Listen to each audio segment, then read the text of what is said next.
भगवान का मंदिर है, मंदिर पर हम लोग पुजेरी यहाँ भगवान का सेवा करते हैं जी। तो मंदिर का नहीं घर रहेगा तो हम कहाँ रहेंगे, साधु आदमी हम कहाँ रहेंगे। खा लिया था, उनका पूरा मुँह नीला नीला हो रहा है। तभी मैं बहुत ज़्यादा चिल्लाई और फिर हम उन्हें हॉस्पिटल लेके आ गए। अभी कुछ ही दिनों पहले समाजवादी पार्टी के नेता कार्यकर्ता आजम खान साहब जेल से छूटे थे। उन्हें लगा था कि अब मुझे सरकार पूरी तरह से रिहा कर देगी, लेकिन किसी को क्या पता था कि एक वक्त ऐसा भी आएगा कि 420 के मामले में उन्हें फिर से जेल हो जाएगी। सिर्फ उन्हें नहीं बल्कि उनके बेटे अब्दुल्ला आजम खान साहब को भी जेल की हवा खानी पड़ेगी। साथियों, 420 एक ऐसा मामला है कि जिसके चक्कर में कोई भी जेल जा सकता है।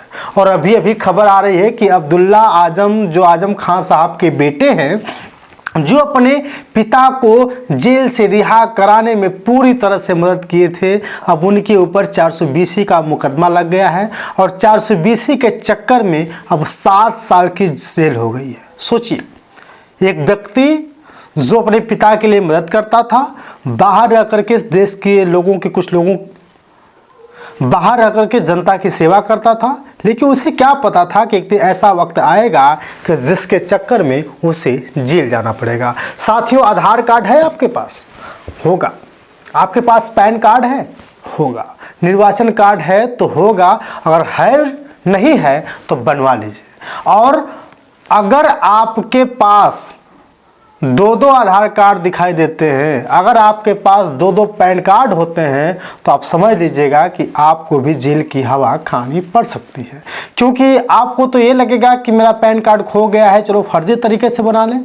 तो फर्जी तरीके से पैन कार्ड बनाने के चक्कर में, बनवाने के चक्कर में, फर्जी वोटर ID बनवाने के चक्कर में, फर्जी पासपोर्ट बनवाने के चक्कर में आपको भी जेल जाना पड़ सकता है।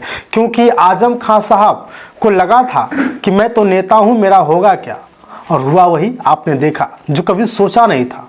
उनके ऊपर कई आरोप लगाए गए। वो हमेशा से कहते रहे हैं कि मैंने सबसे बड़ी गलती यही की कि मैंने यूनिवर्सिटी बना डाली। सबसे बड़ी गलती ये थी कि हम देश के लिए कुछ करना चाहते थे, बेटियों के लिए कुछ करना चाहते थे, लेकिन सरकार उनके ऊपर मुर्गी चोर, साइकिल चोर का आरोप लगाती है। उनका हमेशा से बयान आता रहा था, मुर्गी, बकरी चोर, किताब चोर, फर्नीचर चोर। लेकिन किसी को क्या पता था कि आजम खान साहब आएंगे और फिर उनको जेल की हवा खानी पड़ सकती है। क्योंकि आप हमेशा उनके मुंह से सुनते थे कि मेरा क्या पता, आज मैं यहाँ हूँ, कल कहीं और चला जाऊंगा। क्योंकि उनको भी डर लगा रहता है क्योंकि उनको भी हमेशा से डर लगा रहता है कि जैसे उत्तर प्रदेश के जिला गाजीपुर के रहने वाले मुख्तार अंसारी को जेल में मार दिया गया, ऐसा खबर आता रहा है, मार दिया गया, वैसी स्थिति कहीं उनके साथ ना हो जाए। हमेशा से डरते रहे, हमेशा से परेशान होते रहे। लेकिन साथियों, आप तो जानते हैं कि सरकार जिन गलत लोगों के पीछे पड़ जाती है, उनका सत्यानाश करके ही दम लेती है। और आप भले ही कुछ भी सोच रहे हो, लेकिन सबसे बड़ी लाचारी आज के समय में आपको बता दूं मेरे प्यारे साथियों, सबसे बड़ा दुख, सबसे बड़ा दर्द अगर पूरे उत्तर प्रदेश में किसी को है तो वह है सरकारी नौकरी वाले।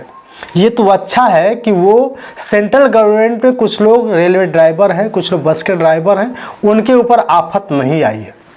लेकिन जितने भी सरकारी नौकरी में हैं, जैसे शिक्षक हों, जैसे लेखपाल हो, हर तरह की छोटी छोटी बड़ी नौकरियों का हाल इतना ख़राब हो गया है कि जो लोग भी नौकरी में हैं, अब वे लोग BLO बना दिए गए। इन BLO की तरफ से शिकायतें होती रहती हैं कि हमारे ऊपर प्रेशर है, हमारे ऊपर प्रेशर है। और प्रेशर इसलिए कि वो हमेशा से कहते रहे हैं कि 2 महीने का काम हम 20 दिन में नहीं कर सकते, कि जहाँ जहाँ उन्हें जगह मिला है, जहाँ जहाँ क्षेत्र उन्हें मिला है कि सर्वे कर किसी भी हाल में SIR कंप्लीट करा लेना है, तो कुछ जो BLO हैं परेशान इतनी तरह से हो गए कि उनको लगने लगा कि मुझे टार्चर किया गया है।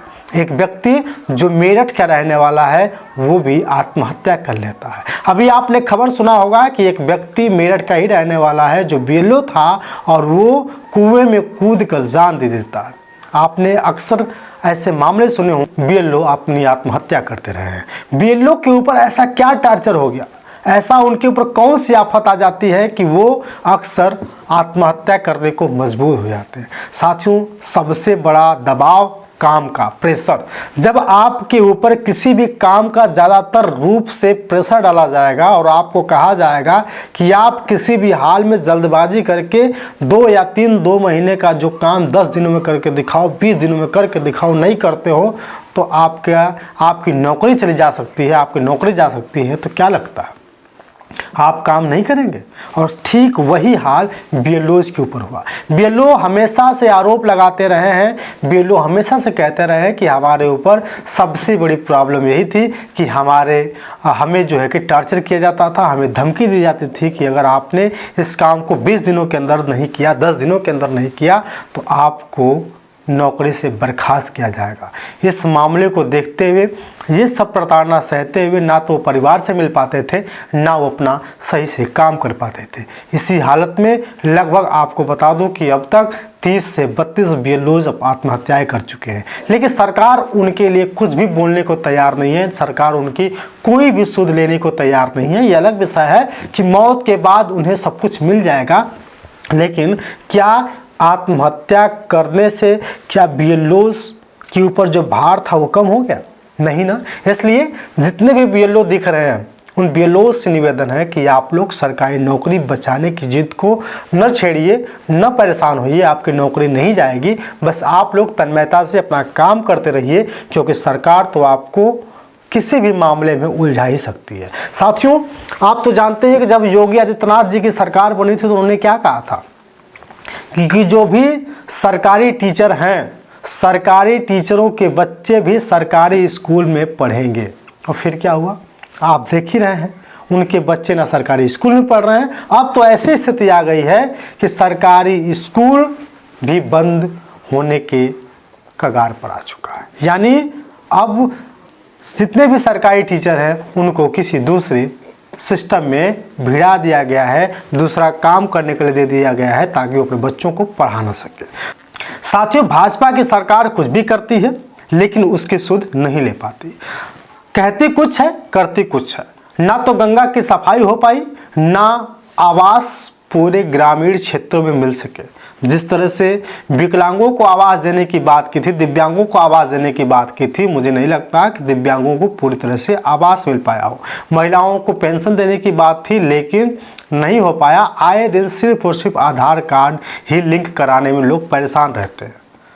अब सोचिए, अभी फिर से सरकार बनाने की कवायद शुरू होगी, फिर से चुनाव आएगा और उत्तर प्रदेश में जहां बिहार में 10,000 बांटा गया है और 10,000 बांटने के बाद आपने देखा होगा उसी उत्तर प्रदेश के ठीक सटे बिहार में, जो बिहार प्रदेश है, बिहार प्रदेश के जो गरीब झुग्गी झोपड़ी वाले लोग थे उनके घरों को तोड़ा जा रहा है, बुलडोजर से ढहाया जा रहा है, लेकिन अमीरों का घर नहीं टूट सकता।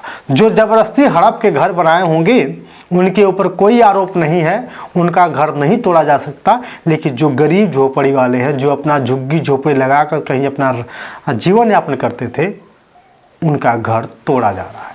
साथियों, इन सब सवालों से कोई बच ना सकता है, ना कोई बच पाया। लेकिन अब उत्तर प्रदेश में बहुत ही जल्द कोई नया अभियान भाजपा लेकर आएगी, कहेगी कि आप लोग ये करिए अन्यथा वो हो जाएगा, आप लोग वो करिए अन्यथा वो हो जाएगा। तो आप लोगों को सावधान होने की ज़रूरत है, क्योंकि सरकार कभी भी कुछ भी नया खेल खेल सकती है। लेकिन आप लोगों से निवेदन है कि आप लोग फर्जी कार्ड, फर्जी वोटर कार्ड, फर्जी आधार कार्ड, फर्जी पासपोर्ट बनवाने की कोशिश न करिएगा, फर्जी पैन कार्ड बनवाने की कोशिश न करिएगा, क्योंकि फर्जी के चक्कर में आपको भी 7 साल तक जेल हो सकती है। जुर्माना की बात तो छोड़िए, जुर्माना तो कम लगे या ज़्यादा लगे मैटर नहीं करता, मैटर ये करता है कि 7 साल तक भी बिताना पड़ सकता है। बाकी आपकी राय कमेंट करके बताइएगा। बहुत